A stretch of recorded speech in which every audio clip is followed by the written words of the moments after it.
Let's make a fun wall hanging for my office at work. Hi, I'm Angie with Cutting Edge Quilter. Thanks for joining me, and today I want to make a I'll show you how to make a fun wall hanging for my office. Not this office, the one that I have at work.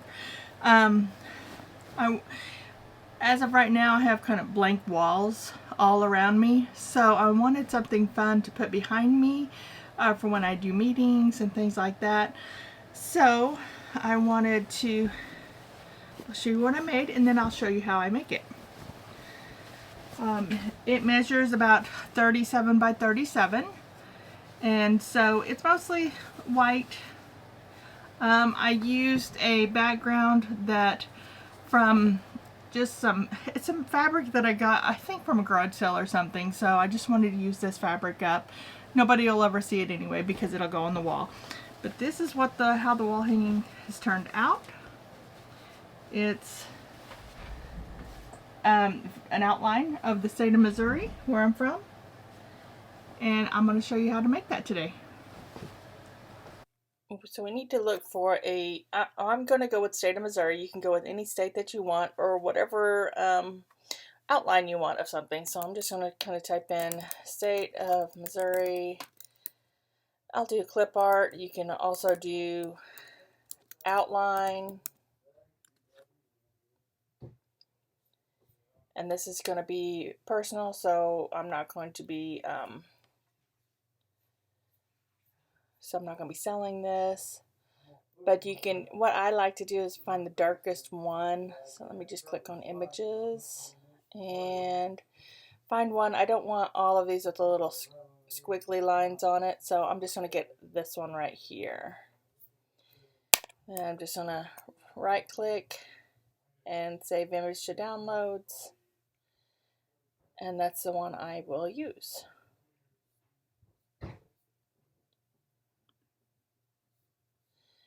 Now I'm going to go to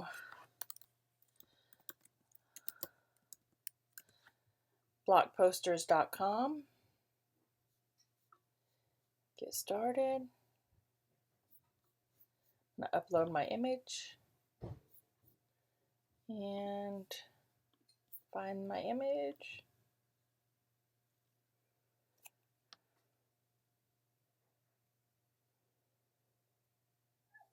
And there we go. So they've uploaded it. These papers, these are the irregular paper is 8.5 by 11 inches, and you can see that there are 6 of them. And I can also add this down here, which I'm not going to be using these words. I'm just going to be using this outline. So I need to see how big I want my state to be, my outline to be. And what I am wanting to have is a 36 by 36 wall hanging. So preferably, let's see, we're going to do inches, 25 by 25. That's actually pretty good width and height that I want. So I'm going to try that first. So I'm going to accept the terms of service, and then I'm going to create my poster.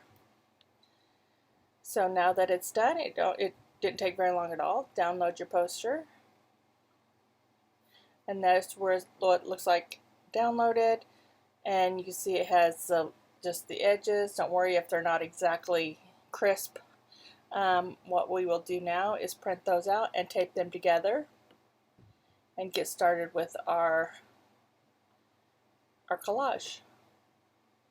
I will probably not print out the bottom there, the bottom 1, 2, and 3. I'll print out everything except for the bottom 3.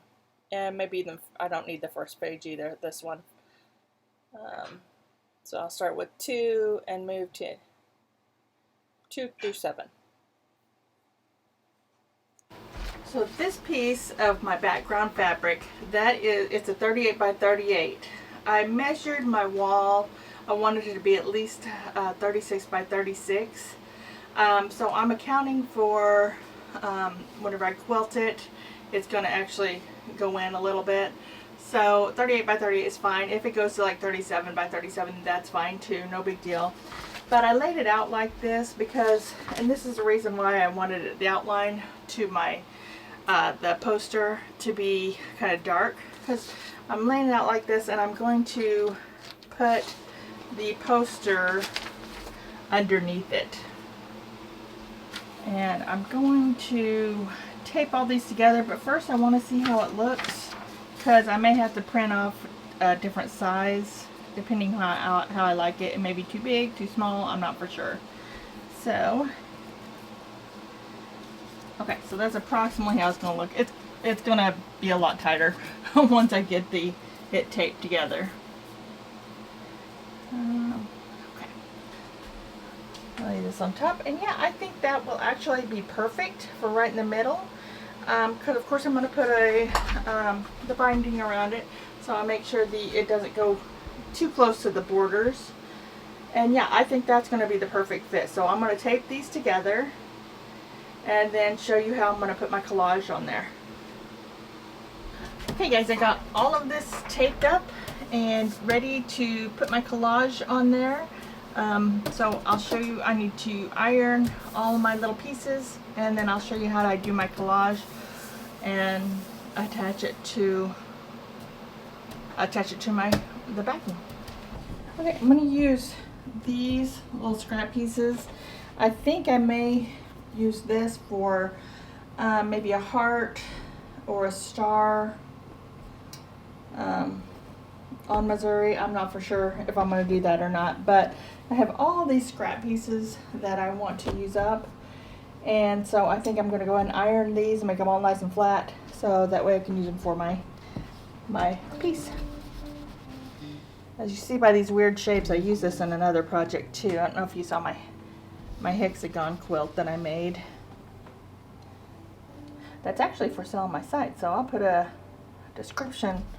I'll put that in a link to it below if you want to see what that looks like. And these are already, I had them stored flat anyway, so these are pretty flat, all of these. These are kind of some bigger pieces that I had. These are all from the same fabric line. And I really don't know, forever in my heart it says fabric line, so I'm not for sure exactly who, sorry, I don't know who made this one as a designer for these, but I figured since it's all same fabric line, they would look good in the quilt as the part of my collage. So now that I got these all ironed and all pressed, I'm going to go ahead and take these to my cutting table, and we're going to just do random cuts and lay them out on my Missouri outline. I'm going to go ahead and iron this or press this. I'm not for sure if I'm going to use it or not, but I'm going to press it just in case. Now, I'm using this lightweight fusible, midweight fusible interfacing from Walmart. It's what I had, so I'm going to go ahead and use that. And what I'm going to do is trace it onto the front of the interfacing, the part that has kind of, I don't know if you can see that it had little glue. It has glue dots. That's where you iron to, because those are the ones that will stick to your fabric. So I kind of cut what I needed. This was a little bit bigger, so I cut out the top part as well. I'm going to use this as a template. I'm just going to get a mechanical pencil and just draw along the outline here, so I know where to end my collage, my fabric. And I'm not going to iron on the paper, so I want to make sure I get a good outline of my shape. I think I got that. Now I can go ahead and cut up all my pieces, and then take this off of my paper and attach, and what I'm going to do is iron them down onto this.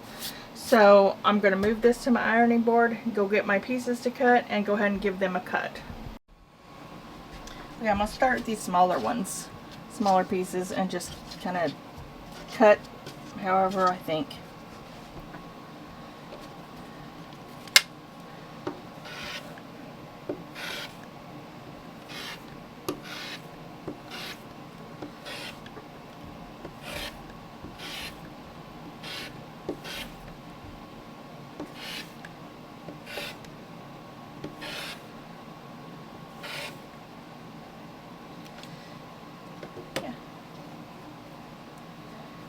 That one didn't cut very well.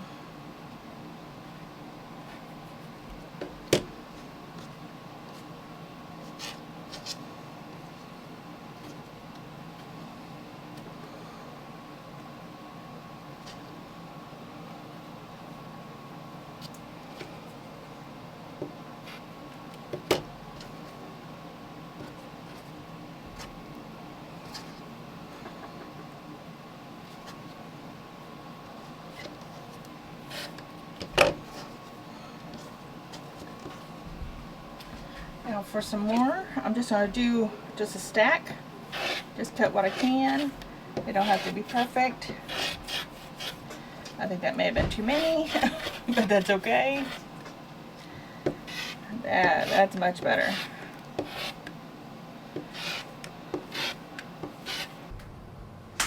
Okay, whenever I'm just putting my collage on here, I don't really have a rhyme or reason.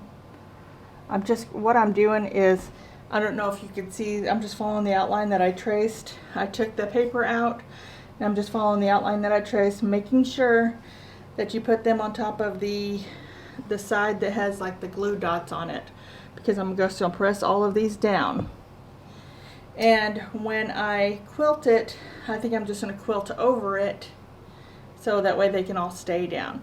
You can, I've seen people put like a webbing or a, I forget what you call that webbing stuff that you put on top of it, and you just, to make sure nothing comes off of it.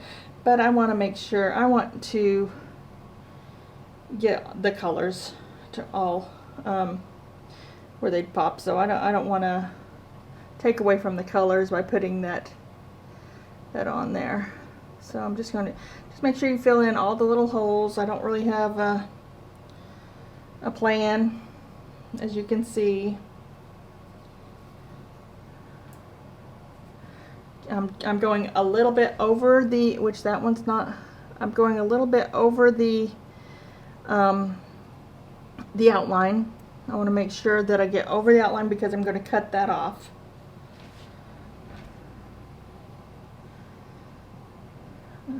I'm trying to not to get the same material next to each other. It may be a little difficult, but I'm trying not to. And sometimes I just go in and find some big pieces that I like here, because I've been putting a lot of smaller pieces on there, so I want to have some big pieces on here. That one kind of the same. I want a blue. I did this with my dinosaur quilt that I made for my grandson at Christmas. I'll put that up above and show you what I'm talking about. So now that I have all my outline covered, I'm going to start pressing. I put this on like a wool setting, so it's the highest one they have. So I'm going to just start pressing them down. You don't want to iron like this, because that'll just move all your pieces before you're ready for them to. So I'm going to go as close to the edge I can get without going to the edge. You don't want to get to put your iron on top of this, because that'll just gunk up your iron.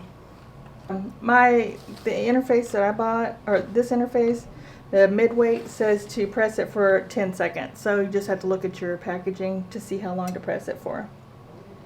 Okay, and so I got the middle. I have these Teflon sheets that I'm going to put over the top, so I don't get anything on my iron, and go ahead and press the sides down. These Teflon sheets, you can buy them on Amazon. I'll put a link below. They're pretty cheap. I bought, I bet 20, 25 for not very much. It's been so long ago, and I reuse them every time, so I have brand new ones there. That these I'm not for sure I'm going to reuse, because they're going to stick down, and if I use them on my heat press, it may still have some stick on it. So I think I'm just going to kind of cut these away and throw them away. They're old anyway, so.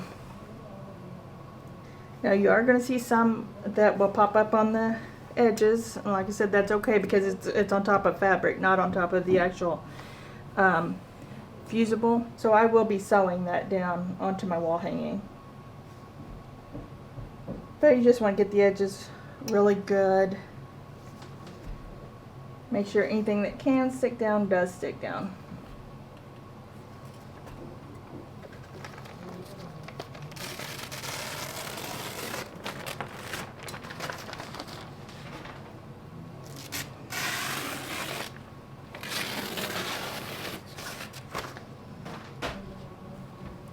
Okay, so here's what it looks like.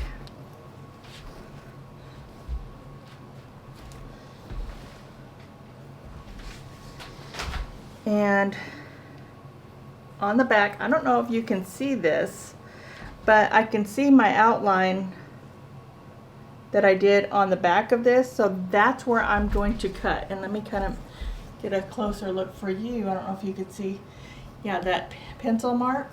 That's where I'm going to cut and make it in the shape of Missouri. Okay, so this is my vision. I'm going to take you along as you go. I have in my machine invisible thread, so I don't want to take away from all of these materials of the fabric on here with a white or a dark thread, something like that. So what I'm going to do is sew these down. You see these little pieces right here? I want to make sure they're sewn down. So I'm just going to make straight lines, vertical and horizontal straight lines, to make sure these are sewn down before I sew this onto my fabric, the backing fabric. I've never done it like this before, so we'll see how it goes. Okay, as you can see, I kind of changed it up a little bit. I wanted to look a little bit more professional with darker fabrics to use. So these are fabrics called surfaces, and I really don't remember who the designer was, because I bought them I bought just a bunch of fat quarters from my local quilt shop. So I thought these would be really cute as the Missouri outline for my wall hanging. And like I said, with videos behind me, I think it'd show better, kind of make it pop out a little bit more. So I've got my Missouri done, and I'm going to go ahead and attach it to the backing. Now that I have my shape done, I went ahead and I put a little heart on it because I wanted to put that somewhere. What I'm going to do is use this Fabri-Tac glue and kind of glue all around it, just to glue baste it down. And then I'm going to put some batting in between. And I have a ton of this backing or material, a whole bolt of it. I think I got this at a garage sale. I'm going to go ahead and use this for my back. You won't see it because it's, like I said, it's going to be hanging on my wall. And it's light enough to where it won't show through this back and see it has white on the back. It won't show through this and the batting. So I'm going to go ahead and use this. I just want to use what I have. I don't have to go buy anything else. And then I'll show you after I get it hanging on my wall. Now before I quilt this with a batting and backing, I want to go ahead and do a satin stitch around the edge of my outline. Now I'm just using this tan thread, whichever thread that you want. If you want some color, you can use some color. However you want to do it is fine. And what I am doing is making sure, whoops, let me go back, sorry. I'm making sure that my the very edge of my outline is with there's a little indentation right here on my foot, right where the needle is. That's where I want to make sure, and then the needle will go back and forth.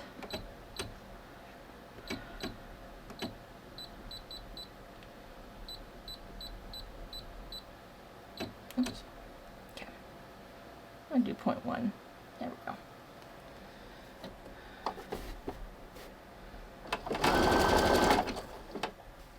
And then on the curves, just kind of curve along. And then I usually, it just depends on how the curve goes. Like if I'm going this way, then I stop it whenever the needle goes on this side, and then I kind of pivot a little bit.